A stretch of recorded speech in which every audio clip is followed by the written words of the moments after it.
Para naman sa mga balita sa labas ng bansa, mga lider ng mga nagpoprotestang estudyante sa Hong Kong pumayag na makipag-usap sa gobyerno. At parlamento naman ng Turkey pumayag na sa aksyong militar sa Syria at Iraq laban sa mga Islamic State rebels. Itong mga globalita ni Edwin Eusebio.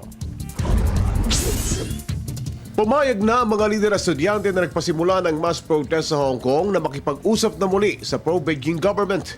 Layunin nitong mapahupa ang krisis na tila nagpahinto na sa mga gawain sa Hong Kong.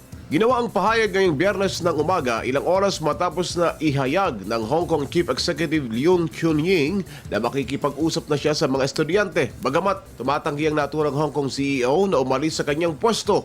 Una rito, nagbanta ang mga estudyante na papasukin ang mga government offices kung tatanggi si Leung na mag-resign. Subalit nakalipas ang palugit ng mga estudyante, wala namang napaulat na karahasan sa mga tanggapan sa Hong Kong na napapalibutan naman ng mga mahigpit na police guards.